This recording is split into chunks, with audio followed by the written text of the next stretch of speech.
Full gang ഉണ്ടല്ലോ. നമ്മുടെ ഇതാണ് നമ്മൾ ഇവിടുത്തെ രാവിലെ നമ്മളെ എൻജോയ്മെന്റ് ടീം എന്ന് പറയുന്നത്. പക്ഷേ നമ്മളിവിടെ എൻജോയ്മെന്റിനാണ് വരുന്നതെങ്കിലും ഭയങ്കര സീരിയസ് ആയിട്ടുള്ള ക്രിക്കറ്റാണ് കളിക്കുന്നത്.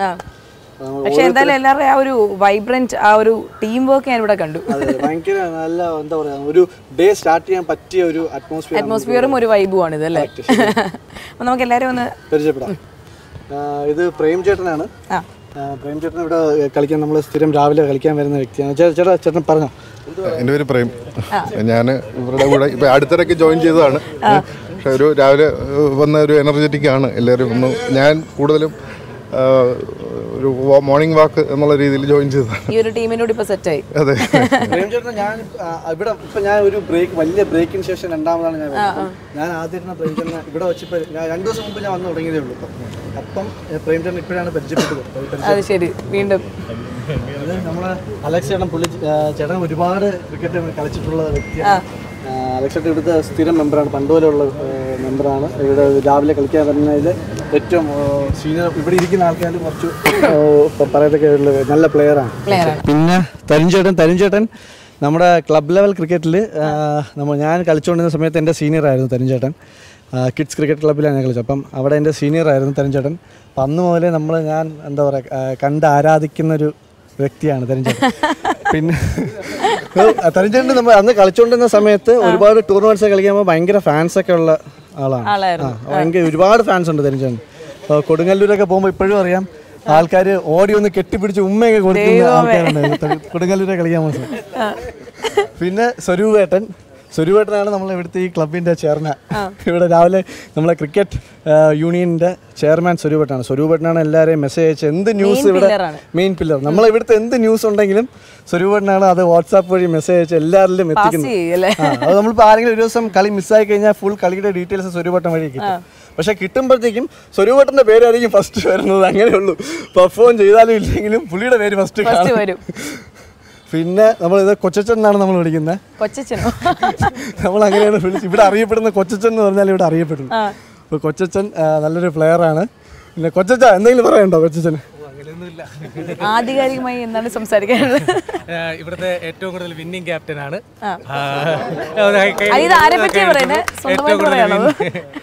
വിൻ ചെയ്ത ക്യാപ്റ്റനാണ്. ഇതൊക്കെയാണ് കൊച്ചച്ചൻ്റെ പറയാൻ. കൊച്ചച്ചന് പറയുന്നത് എങ്ങനെയാണ്, പക്ഷെ ബാക്കിയുള്ളവർക്ക് പറയാനുള്ള അങ്ങനെയൊന്നുമല്ല.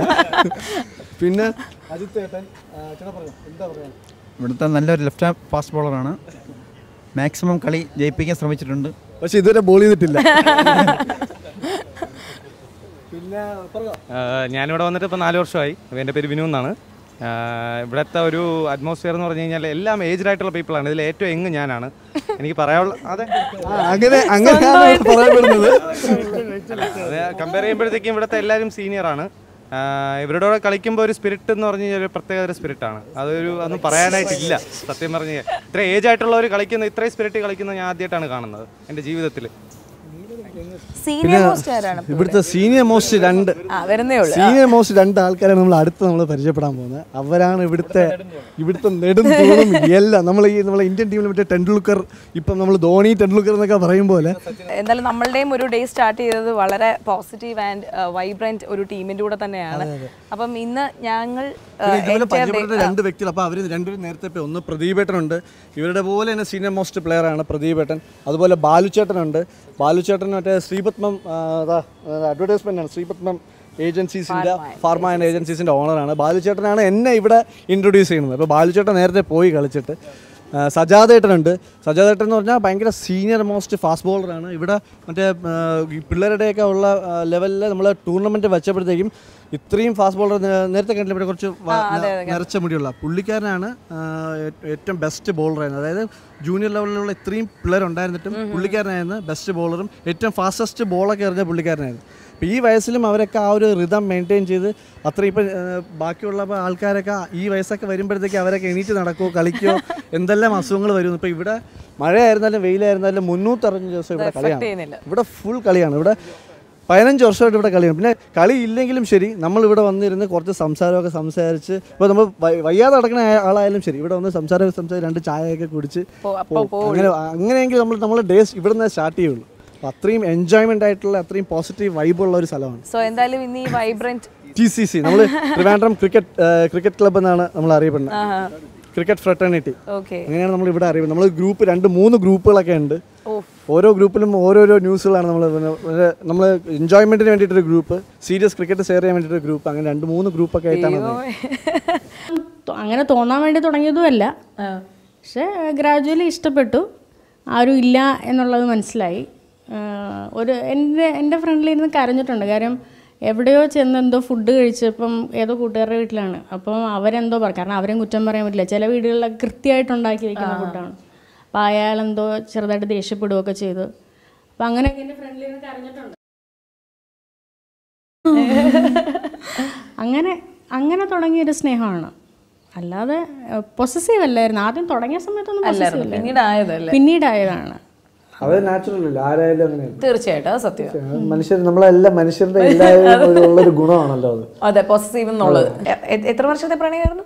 4 വർഷത്തെ പ്രണയമായിരുന്നു. 4 വർഷത്തെ. 4 വർഷം കഴിഞ്ഞപ്പം എനിക്കിങ്ങനെ ലൈൻസ് ഒക്കെ വരാൻ തുടങ്ങി. അന്നേരം പുള്ളിക്ക് ഇച്ചിരി പേടി തോന്നി തുടങ്ങി, എങ്ങാനും കൈവിട്ട് പോയാലോ. അപ്പം ഭയങ്കര പ്രഷറായിരുന്നു എനിക്ക് വീട്ടിൽ നിന്ന്. അതെ, കാരണം എൻ്റെ ചേച്ചിയൊക്കെ US-ലാണ്. അപ്പോൾ എനിക്ക് അവിടെ നിന്നൊക്കെ പ്രപ്പോസൽ വരുന്നുണ്ടായിരുന്നു.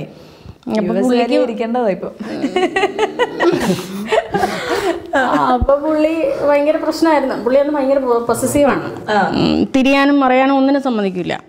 ഇപ്പൊ എന്നോട് പറഞ്ഞ് എനിക്ക് ആരും ഇല്ലാത്തോണ്ടല്ലേ അങ്ങനെയാണ് ഇങ്ങനെയാണെന്നൊക്കെ പറഞ്ഞിട്ട് എൻ്റെ അടുത്ത് 2 പ്രാവശ്യം എന്നെ രജിസ്റ്റർ ചെയ്യാൻ വിളിച്ചു. ആദ്യത്തെ പ്രാവശ്യം ഞാൻ പോയില്ല, മേടിച്ചിട്ട്. 2ാമത്തെ പ്രാവശ്യം പോയി, വീട്ടിലൊന്നും അറിയാതെ പോയി.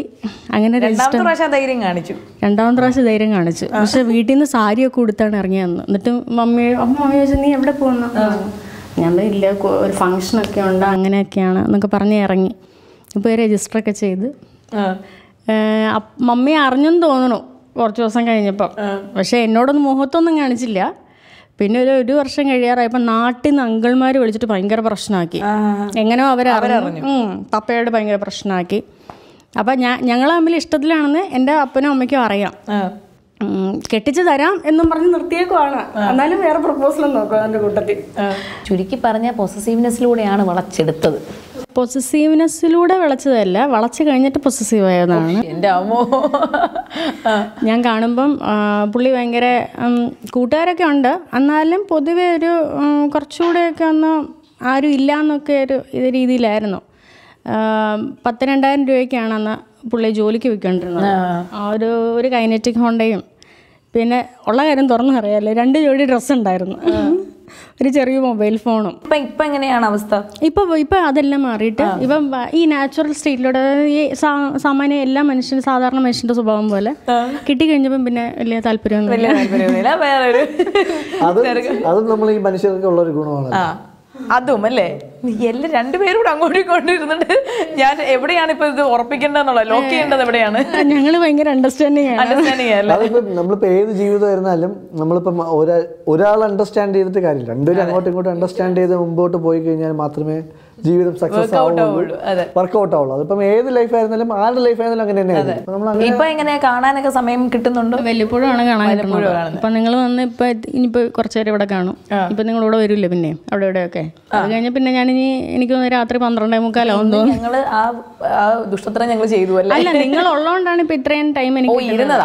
അപ്പൊ ഞങ്ങൾ ഹാപ്പിയായി. ഞാൻ വിചാരിച്ചു ഇനി ഇത്രയും ഇന്നൊരു ദിവസം ഇരുന്നു. ഞാൻ മുമ്പ് വർക്ക് ചെയ്തിരുന്നത് ഒരു ഫാർമ കമ്പനിയിലായിരുന്നു. അപ്പൊ ഞാൻ ഫാർമസ്യൂട്ടിക്കൽ കമ്പനിയുടെ ലാസ്റ്റ് പ്രൊമോഷനായിട്ട് മാനേജറൊക്കെ ആയി. അപ്പം അതിന് മുമ്പ് റെപ്രസെൻറ്റേറ്റീവ് ആയിരുന്നു.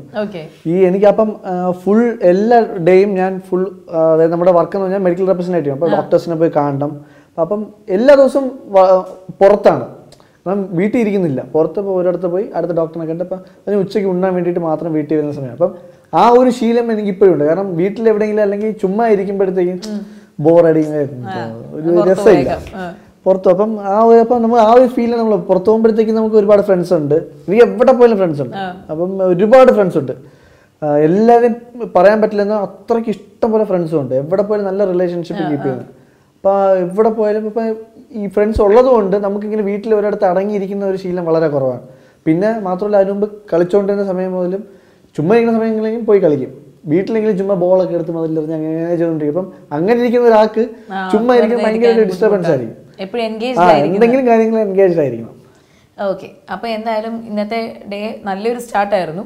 അവിടുന്ന് തുടങ്ങി ഒരു വലിയൊരു വൈബ്രന്റ് ടീമിന്റെ കൂടെ ആയിരുന്നു. അവരത് വലിയ പ്രശ്നങ്ങളൊന്നുമില്ല, കൂളാണ് ലൈഫ്. എന്താ പറയുക, മറ്റേ സാധാരണ വീട്ടിൽ മറ്റേ ആൺപിള്ളേരുണ്ടെങ്കിൽ കുറച്ച് പാരൻസിന് കുറച്ച് കാരണം എൻ്റെ ഫ്രണ്ട്സൊക്കെ എല്ലാവരും ഭയങ്കര അത്യാവശ്യം നമ്മളെ അച്ഛന്മാരെ എവിടെ പോകണ്ട, എന്തിനു പോണ അങ്ങനെയൊക്കെ. ഇപ്പം ഞാനൊക്കെ വീട്ടിൽ പോകുമ്പോഴത്തേക്ക് എവിടെയാണ് പോണ, രണ്ടുപേരും കൂടെ കറക്കം എവിടെയാണ് അങ്ങനെയൊക്കെ ചോദിക്കുന്ന പാരൻസ് ഉണ്ട്. പക്ഷെ എൻ്റെ വീട്ടിലെ അച്ഛൻ എനിക്ക് ഫുൾ ഫ്രീഡം. അവരുടെ വീട്ടിലൊന്നും അവർക്ക് ഫ്രീഡം കൊടുക്കണില്ല, അല്ലെങ്കിൽ അവരുടെ പാരൻസ് ഭയങ്കര മറ്റേ ദ്രോഹം കാണിക്കുന്നു, അങ്ങനെയൊന്നും അല്ല പറയാം. അതൊക്കെ അവന്മാരെ കയ്യിലിരിപ്പും കൂടെ ഉള്ളതുകൊണ്ടാണ്. അപ്പം അതായത് ഇവിടെ കുഴപ്പമൊന്നുമില്ല. പക്ഷെ നീറ്റായിട്ട് ഇപ്പം ഒരു ക്രിക്കറ്റിന്റെ കാര്യത്തിലാണെങ്കിൽ അച്ഛന്റെ ഒരു വലിയൊരു സപ്പോർട്ടും കാര്യങ്ങളും ഉണ്ട്. അത് കൂടാതെ ഇപ്പൊ ഒരു ആർട്ടിസ്റ്റ് ആയ രീതിയിൽ എങ്ങനെയാണ് അച്ഛൻ? എനിക്ക് എൻ്റെ ഏകദേശം ബാല്യകാലം തൊട്ട് തന്നെ ഇതിലോട്ടൊരു താല്പര്യമുണ്ട്. ഫിലിം രംഗത്തുണ്ട്. അപ്പോൾ അവരുമായിട്ടുള്ള ഒരു സഹകരണം കൊണ്ട് ആദ്യമേ എനിക്കൊരു ഐഡിയ ഉണ്ട്. പിന്നെ ക്രിക്കറ്റർ ആകണം എന്നുള്ളത്, ഞാൻ ക്രിക്കറ്റ് കളിച്ചിട്ടുള്ളതാണ്. അപ്പം he should be A cricketer എന്നുള്ള എൻ്റെ ആദ്യമേ ഉള്ള ഒരു ഇതാണ്. അപ്പോൾ പുള്ളി ആദ്യം അതിൽ തന്നെ പോയി, അങ്ങനെയാണ് സീരിയലിലോട്ടും ഫിലിമിലോട്ടും വരാനുള്ള ഒരു അവസരം കിട്ടിയത്. അപ്പോൾ അതുകൊണ്ട് അതിൻ്റെതായ ഒരു പെർഫോമൻസ് ഇപ്പോഴും ചെയ്യുന്നുണ്ട്. അപ്പോൾ എന്തായാലും നമുക്ക് ഇന്നത്തെ ഡേ രാവിലെ ഭയങ്കര ഒരു ഡേ കൊള്ളാം, ഭയങ്കര വൈബ്രന്റ് ആണ്. ഇപ്പോഴും ആ ഒരു ഫീൽ തന്നെയാണ്. അച്ഛനാണെങ്കിൽ ഒരു രക്ഷയില്ല, അച്ഛനും പൊളിയാണ്.